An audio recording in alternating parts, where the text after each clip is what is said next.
Assalamu alaikum dear students, welcome to Toppers Academy। Dear students, आज हम बाकायदगी के साथ 10th क्लास के मैथमेटिक्स कोर्स को शुरू करने जा रहे हैं। आज का हमारा पहला चैप्टर है क्वाड्रेटिक इक्वेशंस। क्वाड्रेटिक इक्वेशन को समझने के लिए पहले आप लोगों ने थोड़ी सी थ्योरी को समझना है और उस थ्योरी को अंडरस्टैंड करने के बाद आप लोग फिर इस काबिल होंगे कि जितना भी कोर्स है और क्वाड्रेटिक इक्वेशन का वो आप लोग फिर इजी उसको समझ कर पाएंगे। तो आइए हम स्टार्ट करते हैं बेसिक थ्योरी से। थ्योरी में सबसे पहले हम डिस्कस करेंगे पोलिनोमियल को कि what is polynomial and what is the definition of polynomial. So we can define the polynomial as any mathematical expression, कोई भी आपके साथ मैथ्स का यानी मैथमेटिकल एक्सप्रेशन जिसमें आपके साथ विच इन्वॉल्व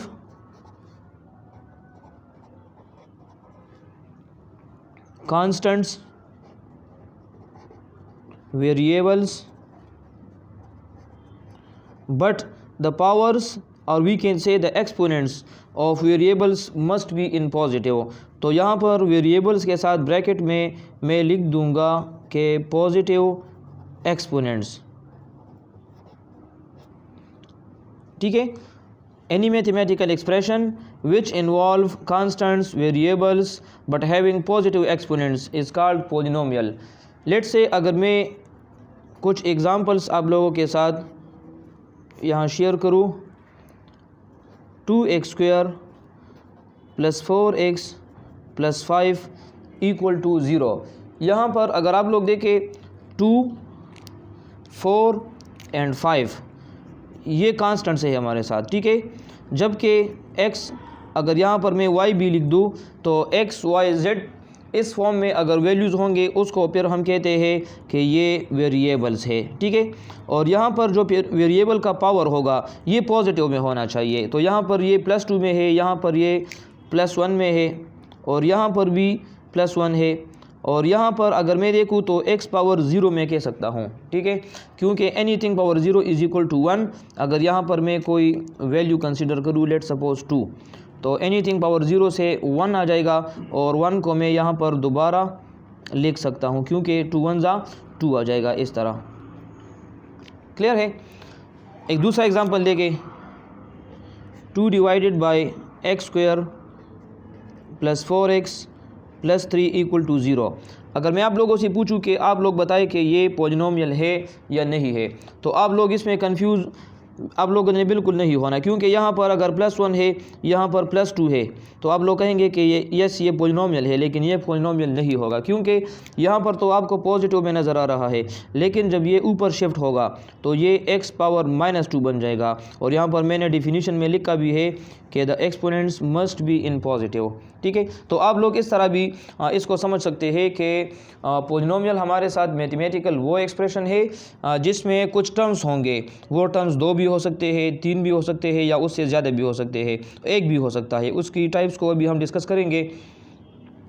उसमें कांस्टेंट्स भी होने चाहिए, वेरिएबल्स भी होंगे और वो या तो मल्टीप्लिकेशन के फॉर्म में होंगे या एडिशन के फॉर्म में होंगे या सब्ट्रैक्शन के फॉर्म में होंगे, लेकिन डिवाइड के फॉर्म में कभी भी नहीं हो सकते। तो 2 कंडीशंस है, ये 2 कंडीशंस अगर किसी एक्सप्रेशन में मौजूद होंगे उसको फिर हम पोलिनोमियल नहीं कह सकते।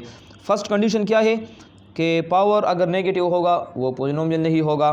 दूसरा कंडीशन क्या है, अगर वो डिवाइड के फॉर्म में होगा जिस तरह ये है तो वो भी पोलिनोमियल नहीं होगा। चले अभी पोलिनोमियल के टाइप्स को अभी हम डिस्कस करते हैं। Types of polynomial.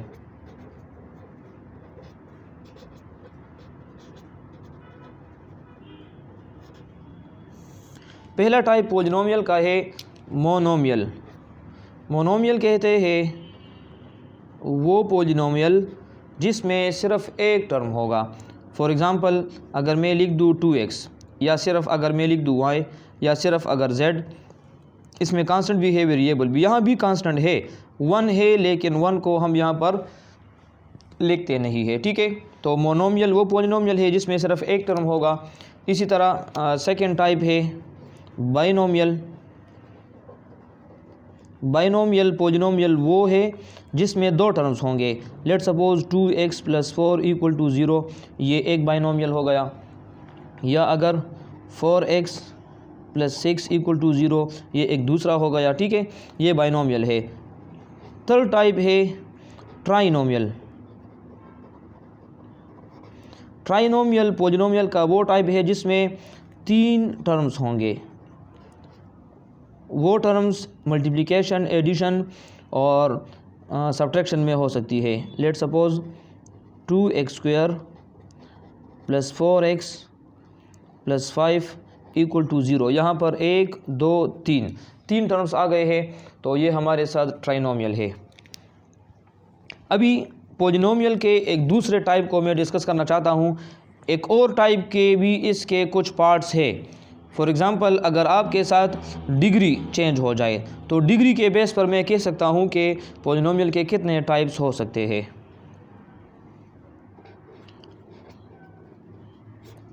On the base of degree, अगर डिग्री 1 आ जाए किसी भी इक्वेशन में, उसको हम लीनियर इक्वेशन कहते हैं।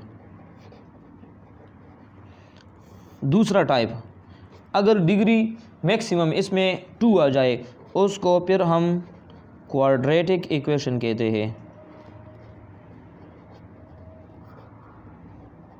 अगर डिग्री 3 आ जाए, फिर उसको हम क्यूबिक इक्वेशन कहते हैं।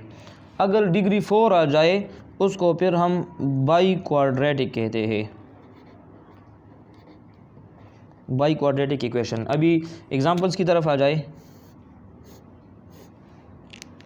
अगर मैं लिखूँ कि 4x प्लस 3 इक्वल टू 0, यहाँ पर आप लोग देखें x का जो पावर है वो है 1, तो इसको हम लीनियर इक्वेशन कहते हैं। क्वाड्रेटिक में 4x² plus 5x plus 3 equal to 0, यहाँ पर अगर x का पावर आप लोग देखें ये 2 है और यहाँ पर 1 है, तो मैक्सिमम पावर को आप लोगों ने देखना है। मैक्सिमम पावर चूँकि 2 है तो इस वजह से ये क्वाड्रेटिक इक्वेशन है। और अगर मैं इस तरह लिखूँ 3x³ plus 4x² plus 1 equal to 0, यहाँ पर हाईएस्ट पावर 3 आ गया है।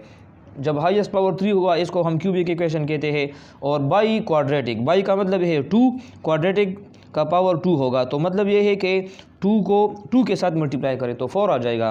तो जब किसी इक्वेशन में हाईएस्ट पावर 4 होगा, 4x4 plus 5x² plus 1 equal to 0, यहाँ पर मैंने x³ को स्किप कर दिया है। तो ये ज़रूरी नहीं है कि लोअर वैल्यू कितनी भी हो, 1 हो 2 3 तमाम मौजूद होगी, नहीं, आपने सिर्फ हाईएस्ट पावर को चेक करना है। अगर हाईएस्ट पावर 4 है तो आप लोग कह सकते हैं कि ये अभी हमारे साथ बाई क्वाड्रेटिक इक्वेशन है। अच्छा, अभी आप लोग यहाँ देखें, ये डिग्री के बेस पर जो मैंने टाइप्स यहाँ पर एक्सप्लेन किए हैं, इसमें जो टाइप नंबर 2 है जिसमें मैक्सिमम पावर 2 होगा, इसको हम कहते हैं क्वाड्रेटिक इक्वेशन। इस क्वाड्रेटिक इक्वेशन, इसी को उठाकर आप लोगों का चैप्टर नंबर 1 है क्वाड्रेटिक इक्वेशन। तो मतलब ये है कि अभी हमने सिर्फ टाइप नंबर 2 को डिटेल के साथ एक्सप्लेन करना होगा और यही हमारा चैप्टर होगा। तो आइए अभी हम क्वाड्रेटिक इक्वेशन को शुरू करते हैं कि what is quadratic equation and how we will solve quadratic equations and how much methods are there which we will use to find the values of the quadratic equation। तो चलिए शुरू करते हैं अभी क्वाड्रेटिक इक्वेशन को। किसी भी equation को जब आप लोग सॉल्व करते हैं, उसके लिए डिफरेंट मेथड्स होते हैं कि उसका रूट्स, उसकी वैल्यूज़ यानी उसका सलूशन जब हम फाइंड करते हैं। जिस तरह यहाँ पर मैंने अभी ज़िक्र किया कि क्वाड्रेटिक इक्वेशन में मैक्सिमम पावर 2 होगा, जिस तरह ये एक इक्वेशन मैंने लिख दिया है, यहाँ पर मैक्सिमम पावर 2 है, तो यहाँ से आप लोग एक पॉइंट कंक्लूड करा सकते हैं। पॉइंट क्या है? जब मैक्सिमम पावर 1 आ जाए, वहाँ जब आप उस क्वेश्चन को किसी भी मेथड से सॉल्व करेंगे तो रूट्स कितने होंगे? रूट्स 1 होगा। रूट्स का मतलब है आंसर, ठीक है। तो वैल्यूज़ आपके साथ 1 होगी, ठीक है।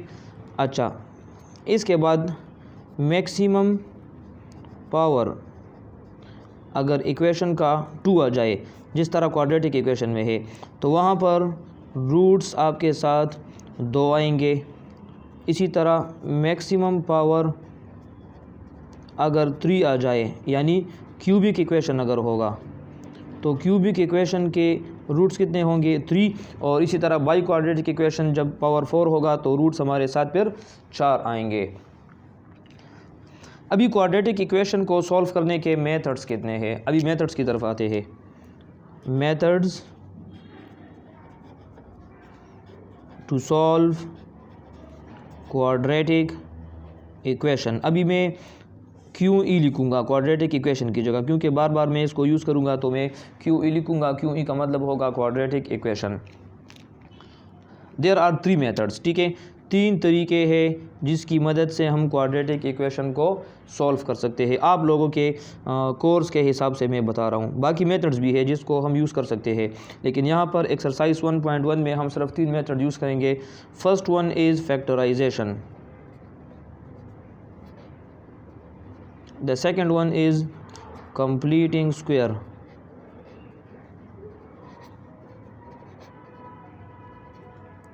the third one is quadratic formula।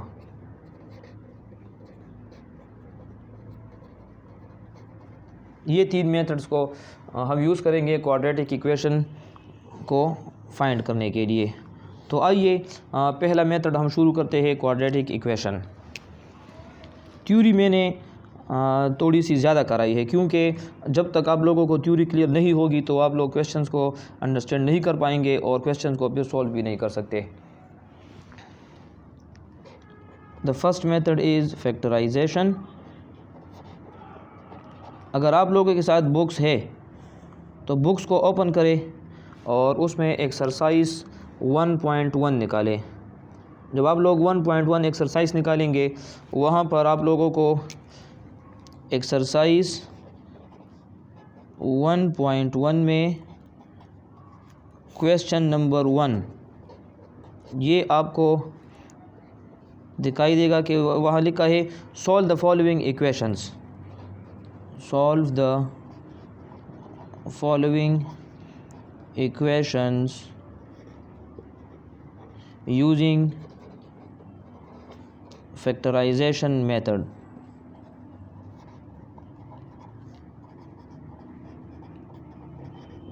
और फिर इसमें जो पहला पार्ट आपको नज़र आ रहा है वो है x square plus 5x plus 4 equal to 0, ये इक्वेशन है।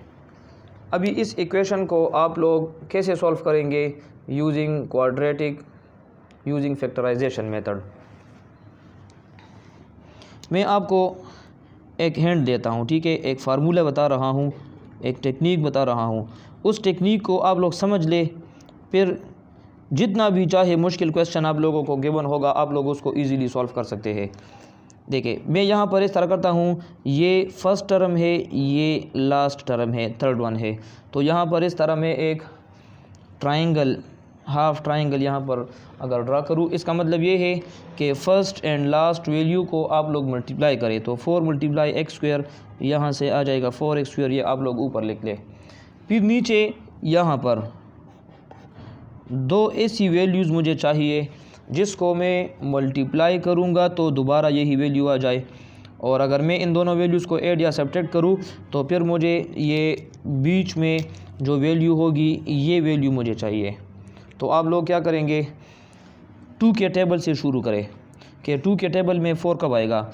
तो अगर मैं लिखूँ 2 1 ज़ा 2, 2 2 ज़ा 4, तो 2 और 2, 2 2 ज़ा 4 आता है, लेकिन 2 और 2 को जब मैं ऐड करूँगा तो ये 5 मेरे साथ नहीं आता, तो मैं 2 को स्किप कर दूँगा। 3 के टेबल में चेक करें, 3 के टेबल में तो 4 है ही नहीं। 4 का टेबल चेक करें, 4 1 ज़ा 4, 4 और 1 को मल्टीप्लाई करेंगे ये आ जाएगा, 4 और 1 को मैं ऐड करूँगा तो 5 आ जाएगा। तो यहाँ पर ये वैल्यूज़ ये है, एक आप लोग 4 लिख के एक 1, लेकिन मुझे एक्स स्क्वायर भी चाहिए, तो यहाँ भी x लिख के यहाँ भी x लिख के, तो 4x मल्टीप्लाई 1x यहाँ से 4x स्क्वायर आ जाएगा, 4x प्लस 1x यहाँ से 5x आ जाएगा। तो ये 2 वैल्यूज़ हमें मिल गई। इसके बाद आप लोगों ने क्या करना है, आप लोग ऐसा करें, इस x स्क्वायर को अपनी जगह पर लिख के, इस 5 की जगह ये 2 वैल्यूज़ आप लोग लिख के, प्लस 4x प्लस 1x और ये प्लस 4 अपनी जगह पर, ये इक्वल टू 0 अपनी जगह पर। इसके बाद आप लोगों ने ऐसा करना है, यहाँ भी 2 टर्म्स आ गए, यहाँ भी 2 टर्म्स आ गए। इन दोनों में से आप लोग कॉमन देखें कि कौन सी वैल्यू कॉमन है। तो इन दोनों में x कॉमन है, x को मैं कॉमन करूँगा, यहाँ पर x आ जाएगा, यहाँ पर 4 आ जाएगा। इन दोनों में कॉमन कुछ भी नहीं है। जब कोई वैल्यू कॉमन नहीं होगी तो आप लोग 1 को कॉमन कर सकते हैं। अभी मैंने कॉमन वैल्यूज़ ले ली, लेकिन मैं इसको चेक करना चाहता हूँ कि क्या मैंने ये ठीक ली है या नहीं। तो आप लोग इसको दोबारा मल्टीप्लाई करें, x multiply x x square, x multiply 4 4x, 1 multiply x 1x, 1 multiply 4 4 आ जाएगा। अभी x प्लस 4 ये 2 मरतबा ये वैल्यू आ गई है। इन दोनों को मैं दोबारा इसमें से एक को कॉमन ले लूँगा और ये रिमेनिंग x प्लस 1 अपनी जगह पर आप लोग लिख के, लेकिन ब्रैकेट में भी इसको क्लोज़ करें। अभी यहाँ पर एक बहुत इंपॉर्टेंट कंसेप्ट है, अक्सर स्टूडेंट्स इसको मिस कर जाते हैं और इसको समझते नहीं है कि यहाँ पर x प्लस 4 और x प्लस 1 मल्टीप्लिकेशन के फॉर्म में है। जब 2 वैल्यूज़ मल्टीप्लाई के फॉर्म में हो और आंसर 0 आ जाए, ये कब मुमकिन है, इसको समझने की कोशिश करें। यहाँ पर मैं नोट के फॉर्म में इसको यहाँ लिख रहा हूँ, ठीक है। देखिए, एक वैल्यू है a, एक वैल्यू है b, आंसर 0 कब आएगा? फर्स्ट केस, या तो a की जगह 0 आ जाए तो आंसर 0 होगा, या a अपनी जगह पर है, b की जगह अगर 0 आ जाए तब भी आंसर 0 होगा। थर्ड केस, या तो a भी 0 हो या b भी 0 हो, तब हम दोनों को मल्टीप्लाई करेंगे, 0 मल्टीप्लाई 0 तो 0 आ जाएगा। तो ये 3 केसेस हो सकते हैं। अभी यहाँ पर 2 वैल्यूज़ मल्टीप्लाई के फॉर्म में है, आंसर 0 है, लेकिन मुझे ये पता नहीं है कि ये 0 है कि ये 0 है। तो मैं क्या कर लूँगा, मजबूरन में इन दोनों को इक्वल टू 0 ले लूँगा। अभी जब मैं यहाँ पर लिखूँगा कि x plus 4 is equal to 0 और x plus 1 is equal to 0, तो यहाँ आ जाएगा ये प्लस 4 वहाँ शिफ्ट हो जाएगा, x is equal to minus 4, और यहाँ ये प्लस 1 वहाँ शिफ्ट हो जाएगा, यहाँ माइनस 1 हो जाएगा। तो x की एक वैल्यू -4, x की दूसरी वैल्यू -1 आ गई। फिर आखिर में आप लोगों ने यहाँ पर लिखना है कि hence solution set, lower value -4 है, उसके बाद -1 है, और ये आप लोगों का आंसर है। अभी इसको दोबारा समझ ले, थोड़ा सा मैं रिवीजन करा रहा हूँ आप लोगों का। क्वेश्चन गिवन था, पावर 2 था, इसका मतलब ये है कि क्वाड्रेटिक इक्वेशन है, इसको हमने सॉल्व करना है फैक्टराइजेशन मेथड को यूज़ करके। जब इसको हम सॉल्व करेंगे तो आंसर 2 आएंगे, क्योंकि मैक्सिमम पावर 2 है। अभी देखिए मैंने 2 आंसर यहाँ पर निकाल लिए हैं। इन दोनों आंसर्स का यानी रूट्स का मतलब क्या है? इसका मतलब ये है कि अगर इस सवाल में, इस क्वेश्चन में x की जगह अगर मैं -4 या -1 को पुट करूँगा तो राइट साइड पर 0 है तो लेफ़्ट पर भी 0 आ जाएगा। तो इस मेथड को आप लोगों ने यूज़ करना है, और कोई भी क्वाड्रेटिक इक्वेशन गिवन होगा तो आप लोग उसको फिर इजीली सॉल्व कर सकते हैं। तो आज के लिए इतना काफ़ी है। इंशाल्लाह मिलते हैं अगले लेक्चर में और बाकी क्वेश्चंस को फिर हम सॉल्व करेंगे। तब तक के लिए अपना ख्याल रखना। Thank you so much. अल्लाह हाफिज़।